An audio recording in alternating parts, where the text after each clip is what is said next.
गावठी जनावरांची किंमत आणि ह्या जनावरांची किंमत याची तुलना करतात आणि ती जनावर त्यांना किंमत जास्त वाटते. पण तसं नाही. आता साधी म्हस सुद्धा 65 ते 70, 80, 85 या रेंजमध्ये जाते. दूध शांत असतं, म्हणजे जनावर दूध देताना ते शांत असतं. मालकाला किंवा ते त्याच्या वासराला लावलं तर ते मालकाला ओळखतं. आपल्याकडे तर नमस्कार शेतकरी मित्र विशालवरती आपल्या सर्वांचं सहर्ष स्वागत आहे. आज आपल्या एका वेगळ्या विषयावरती आलेलो आहोत. बुद्याळ या गावामध्ये सुरेश पाटील या शेतकऱ्यांच्या घरी. तर तुम्ही पाहू शकताय की त्यांनी कमी जमिनीच्या माध्यमातून कशा पद्धतीची एकात्मक शेतीच्या माध्यमातून वेगवेगळी पिकं घेतली आणि ती यशस्वी करून दाखवली आणि त्या पिकांना भर उन्हाळ्यामध्ये सुद्धा कशा पद्धतीचं पाण्याचं नियोजन करायचं याचं ज्ञान दिलं. आणि त्याचबरोबर त्यांनी जनावरांचा मोठा गोठा बांधला आणि त्या जनावरांच्या दुधाच्या माध्यमातून त्यांनी वेगवेगळे दुग्धजन्य पदार्थ निर्माण करून रोजगाराच्या संधी निर्माण केल्या. आणि एवढं सगळं नियोजन केल्यानंतर त्यांना केंद्र सरकार आणि आपल्या राज्य सरकारचा कृषी पंडित म्हणून पुरस्कार मिळाला. अशा शेतकऱ्यांची मुलाखत आज आम्ही आपल्या चॅनलवरती घेणार आहोत. तर प्रत्येकाने हा व्हिडिओ शेवटपर्यंत नक्की पहा, कारण उत्कृष्ट शेतीचं नियोजन कशा पद्धतीने करायचं, जनावरांचं संगोपन हे कशा पद्धतीने करायचं, या सर्वच प्रश्नांची उत्तरं तुम्हाला आजच्या या माझ्या व्हिडिओच्या माध्यमातून मिळणार आहे. तर व्हिडिओ शेवटपर्यंत पहा. आवडल्यास लाईक करा, कमेंट करा, शेअर करा आणि त्याचबरोबर माझं चॅनल शेतकरी मित्र विशाल हे सबस्क्राईब करायला विसरू नका. मनपूर्वक धन्यवाद.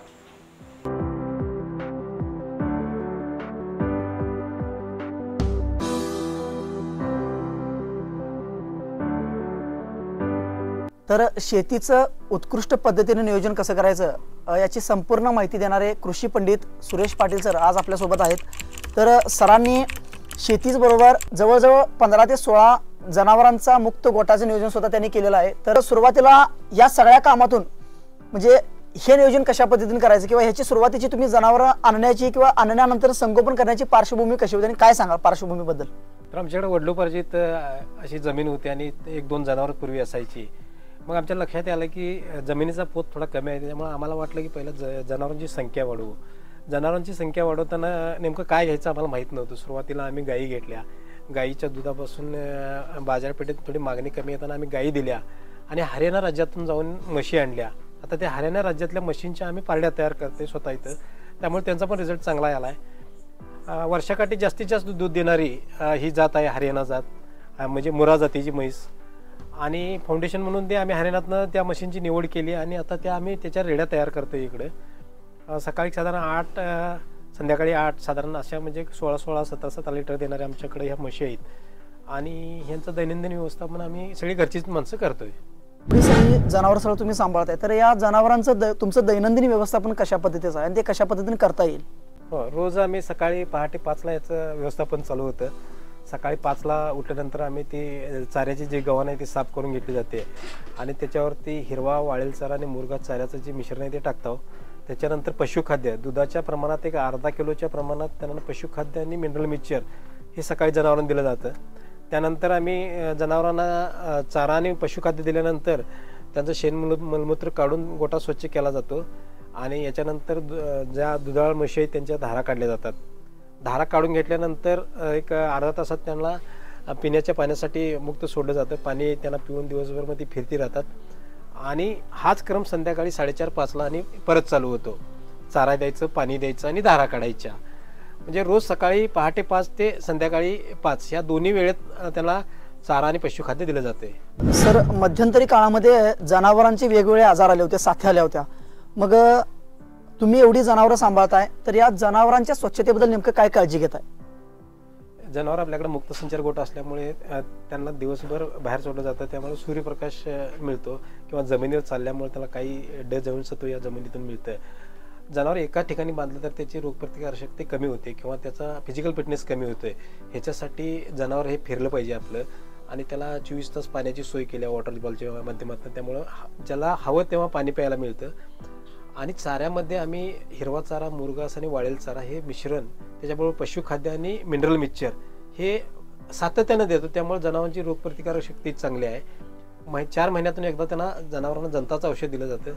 त्यामुळं जनावरांच्या अंतर्गत जे कृमी आहेत त्यांचा आणि बाहेर कृमी म्हणजे वाढ, पिसवा ह्यांचा सुद्धा नायनाट केला जातो. त्यामुळं ही स्वच्छता जनावरांची ठेवणं हे प्रत्येक शेतकऱ्याला क्रमप्राप्त आहे. त्यामुळे त्या जनावरांचं आरोग्य चांगलं राहतं. जनावर आपलं जर आरोग्य चांगलं असलं, हेल्दी असेल, तर दूध सुद्धा आपल्याला चांगलं मिळेल, हेल्दी मिळेल. आणि एकूण या पशुपालनातील वैद्यकीय सेवेवरचा खर्च कमी होईल. सध्याच्या एका शेतकऱ्याला किंवा एखाद्या कुटुंबाला जर एखादं जनावर किंवा 2 जनावर जर सांभाळले झाले तर सगळ्यात मोठा प्रश्न निर्माण होतो तो म्हणजे चाऱ्याचा. तर तुम्ही एवढी जनावरं सांभाळाय तर ही जनावरं सांभाळत असताना यांच्या जनावरांचं पोटाचं नियोजन किंवा चाऱ्याचं व्यवस्थापन किंवा चाऱ्याचं नियोजन तुम्ही कशा पद्धतीने केलाय ते तुम्ही काय सांगू शकाल? बऱ्याच शेतकऱ्याकडे जनावर असतात पण चाऱ्याचं योग्य नियोजन नसते आणि पशुखाद्यावर जवळजवळ 70 ते 75% त्याचा खर्च होतोय. त्यामुळे त्याला ते व्यवसाय नफ्यात येत नाही. तर पहिल्यांदा त्यानं आपल्या जनावरांच्या पटीत चाऱ्याचं नियोजन करणं गरजेचं आहे. आमच्याकडं हिरवा चाऱ्याचं नियोजन असते. वर्षभर बहुवर्षी हिरवा चारा असतो आणि सीझनमध्ये हरभऱ्याचा सीझन किंवा कोंड्याचा गव्हाचा कोंडा हे आम्ही त्यावेळी युरिया ट्रीटमेंट करून साठवून ठेवला असतो जो वर्षभर पुरेल असा. आणि हिरवा चारा, वाळेल चारा आणि मुरघास ज्यावेळी आपल्याकडे हिरवा चारा अतिरिक्त असतो त्यावेळी आम्ही त्याचा मुरघास बनवून ठेवतो. जेव्हा आपत्कालीन परिस्थिती आपल्याला वापरता येतं म्हणजे पूर किंवा दुष्काळी परिस्थिती झाली तर आपल्याला हा चारा वापरता येतोय किंवा आमच्या जनावरांच्या संख्येच्या पटीनं ते आम्ही साठवून ठेवलं असते. आणि हे प्रत्येक शेतकऱ्याला करता येते. हिरवा चारा, मुरघास आणि वाळेल चारा असं टोटल त्याचं मिश्रण करून त्याच्याबरोबर पशुखाद्य आणि मिनरल मिक्सचर म्हणजे टोटल फीड रेशन ही संकल्पना आहे. हे जर जनावरांना व्यवस्थित दिलं वर्षभर तर ती जनावरांची तब्येत पण चांगली राहते आणि त्याचं आरोग्यही चांगलं राहते. आता माझ्या पाठीमागे तुम्ही पाहताय की आम्ही हिरव्या चाऱ्याचं नियोजन केलं. हे आपल्या परिक्षेत्रावर एक क्षेत्र आहे. या क्षेत्रावर बहुवर्षीय शिवथ्रिया गवताची लागवड केलेली आहे आणि ती सातत्याने येते. एक कापणी झाली की दुसरी कापणी अशी वर्षभर ही सातत्याने कापणी येते. त्यामुळे आपल्याला भरपूर हिरवा चारा मिळतो. तर ह्यासाठी जनावर जे आपले जनावरांचं मलमूत्र आणि जनावर जे धुतली जातात त्या जनावरांचं सर्व वेस्टेज हे चाऱ्याला येतं. त्यामुळे ह्या चाऱ्याला रासायनिक खत किंवा इतर काय घालायची गरज नाही. वर्षभर जनावरांच्या मलमूत्रावर आणि त्या धुतलेल्या पाण्यावरती आपला चारा येतो. या गोठ्याच्या माध्यमातून जनावरांच्या माध्यमातून जी दैनंदिन दुधाची निर्मिती होते सर त्या दुधापासून तुम्ही त्या दुधाचं नियोजन कसं करताय? म्हणजे दूध विक्री म्हणायचं आपल्याला तर साधारण 50 ते 60 लिटरच्या दिवसाकाठी आमच्याकडे दूध निघतंय. हे दूध आम्ही सुरुवातीला काही रतीपणा इथं 65 रुपये 70 रुपये आजचा रेट आहे ते इथनं घेऊन जातात. राहिलेल्या दुधापासून आम्ही दुधजन्य पदार्थाची निर्मिती करतो. खवा, बासुंदी, पनीर, श्रीखंड, आम्रखंड आणि ताक आणि लस्सी हे पदार्थ इथं बनवले जातात. सीझनमध्ये आम्ही 200 मिलीचा पाऊच करून लस्सीचं आणि ताकाचं हॉटेल आणि कोल्ड्रिंक्सना पुरवतो. आणि इतर म्हणजे सीझनमध्ये जे बाहेरच्या लग्नांच्या किंवा वाढदिवसाच्या ऑर्डर असतात त्याप्रमाणे आपण त्यांना ते पदार्थ बनवून देतो. ताजे दुधापासून पदार्थ केल्यामुळं ग्राहकांची चांगली मागणी आहे. जनावर आपली हेल्दी असतात. त्यांना चाऱ्याचं योग्य नियोजन म्हणजे आपल्या जनावरांना चारा देण्यापासून आपल्या टेबलपर्यंत जे स्वीट येतं किंवा जे पदार्थ येतो त्यामध्ये आम्ही स्वतः काम करतो. त्यामुळे त्यात क्वालिटी मेंटेन केलेली आहे आणि हे आता पदार्थ लोकांना आवडू लागलेले आहेत आणि लोक आम्हाला भरपूर त्याची मागणी वाढत आहे. सध्या एका कुटुंबाला जर जनावरांचं व्यवस्थापन करायचं झालं तर जनावरं खरेदी करण्यासाठी त्यांनी काय करायला पाहिजे? आता सांगतो तुम्हाला जनावरांची एक पहिला जातीची निवड चांगली करायला पाहिजे. हे जरी मुरा जातीच्या ज्या म्हशी आहेत ह्या वर्षाकाठी भरपूर दूध देतात. म्हणजे त्यांचं दूध देण्याचं प्रमाण जास्त आहे, सातत्य आहे किंवा जनावर शांत पद्धतीने दूध देते. तुम्ही जसं गाईला बारडी लावून दूध काढताय तसे ह्या म्हशीचं दूध काढू शकताय. आपल्याकडे सामान्य लोक काय करतात ही गावठी जनावरांची बघतात. गावठी जनावरांची किंमत आणि ह्या जनावरांची किंमत याची तुलना करतात आणि ती जनावर त्यांना किंमत जास्त वाटते. पण तसं नाही. आता साधी म्हस सुद्धा 65 ते 70, 80, 85 या रेंजमध्ये जात्या. त्यातच अजून एक 20-25चं बजेट जर वाढवून तुम्ही ह्या जातीच्या म्हशी घेतल्या मुरा जातीच्या तर तुम्हाला मॅक्झिमम दूध मिळेल. आणि दूध शांत असतं म्हणजे जनावर दूध देताना ते शांत असतं. मालकाला किंवा ते त्याच्या वासराला लावलं तर ते मालकाला ओळखतं. आपल्याकडच्या बऱ्याच लोकांचा समज आहे की ते आपल्याला धार रेटत नाही. दुधाची धार या म्हशीची काढायला एक शास्त्रीय पद्धत आहे. त्या शास्त्रीय पद्धतीने जर धार काढली ते आम्ही टेक्निकल शिकवतो लोकांना. तर तुम्ही अशा पद्धतीने धार काढली तर 10 जनावर पाळायला लोकांना उत्साह येते की मी सुद्धा 10 जनावर पाळू शकते असं त्यांना कॉन्फिडन्स येते. फक्त आपली लोक सेल्फ कॉन्फिडन्स म्हणजे घाबरतात की मला धार काढता येत नाही. धार काढणे हा साधा पॉईंट आहे.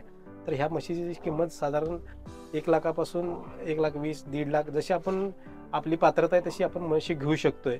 पण त्याचा रिझल्ट पण चांगला आहे. ते तुम्हाला साधारण 15 लिटर 16 लिटर देणाऱ्या म्हशी 1,00,000, 1,20,000 मध्ये मिळतात. आणि ह्याच्यासाठी अजून काय सहकार्य लागलंय किंवा म्हशी कशी घ्यायची याची माहिती लागली तर तुम्ही आम्हाला डायरेक्ट कॉन्टॅक्ट केलं तरी चालतंय. आणि चांगल्या वंशावळी आपण इथं तयार करू आणि सर्व शेतकऱ्यांना एक शाश्वत पर्याय देऊ शेतीतला किंवा एकात्मिक शेतीचा प्रयोग आपण राबवला आहे त्याच्याबद्दल सुद्धा लोक इथे येऊन माहिती घेऊ शकतात आणि एक समृद्ध जीवन जगू शकतात. तर पाटील सर, ज्या एकात्मक शेतीच्या बाबतीत तुम्हाला कर्नाटक राज्याचा किंवा आपल्या भारत सरकार केंद्र सरकारचा पुरस्कार मिळाला कृषी पंडित, तर एकात्मक शेती हा नेमका विषय काय आहे तो तुम्ही आमच्या इथल्या शेतकऱ्यांना काय सांगू शकाल? बऱ्याच जणांना एकात्मिक शेती म्हणजे काय अजून समजत नाही. एकात्मिक शेती म्हणजे आपली ज्या शेतीत आहेत ते वेगवेगळे प्रयोग करायचे. आपल्या शेतात 4 भाग करायचे आणि त्या 4 भागात वेगवेगळी पिकं घ्यायची, ज्या पिकातनं आपल्याला वर्षभर सातत्यानं पैसे मिळेल. किंवा एखाद्या शेतीतल्या उत्पन्नाच्या दुसऱ्या वेस्टेजमधनं दुसरा व्यवसाय तुमचा चालू शकेल. जसं कसं की आपल्याकडं हरभरा आहे किंवा गहू आहे, तर ते गव्हाची मळणी केल्यानंतर त्याचा चारा मिळतो. त्या चाऱ्यावर आपण जनावर पाळली, जनावरांचं ते खाद्य झालं. जनावरांपासून मिळणाऱ्या दुधापासून दुसऱ्या उद्योगाला कच्चं मटेरियल मिळालं. म्हणजे एकमेकावर पूरक असणाऱ्या घटकाला ती एकत्रित केलं की ती एकात्मिक शेती तयार होते. तर एकात्मिक शेतीत म्हणजे एका व्यवसायातनं वेस्टेज जाणारं सामान हे दुसऱ्या व्यवसायासाठी पूरक असतं.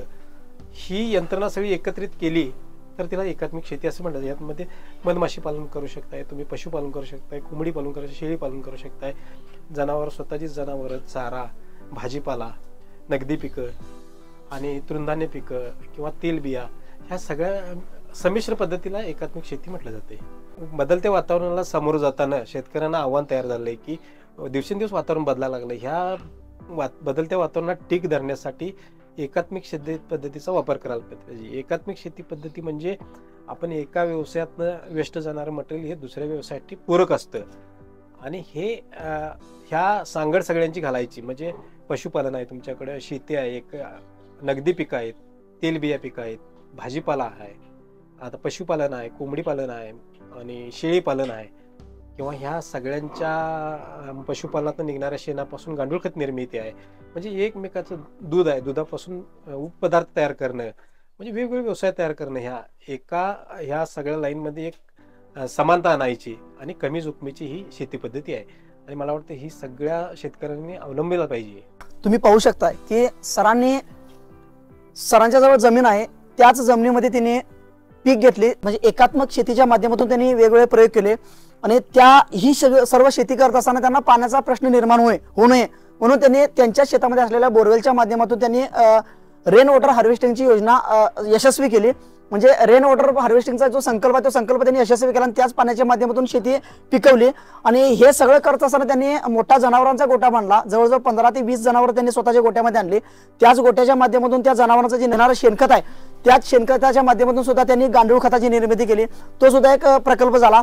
त्याचबरोबर जे जनावरांचं मलमूत्र आहे तेच मलमूत्र त्यांनी शेतीमध्ये सोडलं, म्हणजे जेणेकरून शेतीला सुद्धा चांगल्या पद्धतीचं खत मिळालं. आणि त्याच्या दुसऱ्या बाजूला म्हटलं तर आपल्याला सध्याच्या काळामध्ये जे शेतीमध्ये जी रासायनिक खत आहे ती रासायनिक खतांचा सुद्धा वापर कमीत कमी त्यांना करण्यात आला. म्हणजे एकंदरीत तुम्ही पाहू शकताय की पर्याय एकच, पण त्या एका पर्यायातून त्यांनी अनेक उपपर्याय निर्माण केले, जेणेकरून रोजगाराच्या संध्या निर्माण झाल्या. आणि अशा पद्धतीचं त्यांनी डोकं लावून, त्याची स्वतःची बुद्धी लावून, योजना लावून त्यांनी हा संपूर्ण व्यवसाय यशस्वी करून दाखवलेला आहे. तर बऱ्याच ठिकाणी आपण एका शेतकऱ्याच्या जवळ जर आपण गेलो तर त्या ठिकाणी 2 बैल आपल्याला पाहायला मिळतात. पण सर, तुमच्याजवळ आज एकच बैल आहे, याच्या पाठीमागचं कारण काय नेमकं? म्हणजे कसं आहे, आता आपल्याकडं अल्पभूधारक शेतकरी जे आहेत त्यांना ना 2 बैल पाळायचं मुश्किल झालंय. कारण आता ह्यांचा खर्च पण वाढलेला आहे, चारा म्हणा, पशुखाद्य म्हणा. तर मग आम्ही काय केलंय, 2 बैल पाळण्यापेक्षा एकच बैल पाळगायचा आणि त्याच्यावर काय आपले शेतीतील कामं होतात काय ह्याच्यावर आम्ही प्रयोग केला. आता हा एक बैल आमच्या इकडे एक्का आहे, त्याच्यामुळे शेतातली सगळी वाहतूक तो एक्क्यातून करतो. आणि राहिलेले जे आमच्या रानाचे आंतर मशागत करायला लागते, जे मजूर लागतात, त्याच्यासाठी आम्ही एक बैलावर चालणाऱ्या अवजाराची निर्मिती केली आहे, जी ऊसात किंवा आपली लहान पिकं आहेत त्याच्यात आंतर मशागत करते आणि तण नियंत्रण करते. जवळजवळ 10 मजूर जर दिवसभर काम करत असेल तर आपला एक बैल त्या दिवशी 1 दिवसाचं काम केला तर त्या 10 मजुरांचं काम करतो. आणि भारतीय संस्कृतीत वृषभाचं महत्त्व आपल्या सगळ्यांना माहीत आहे. गाय आणि वृषभ यांची पूजा करणे किंवा यांची संस्कृती म्हणून आपण ठेवायला पाहिजे. आणि प्रत्येक शेतकऱ्याकडे आपला एक बैल असला तर आपल्या शेताची मशागत खूप चांगल्या पद्धतीने होते.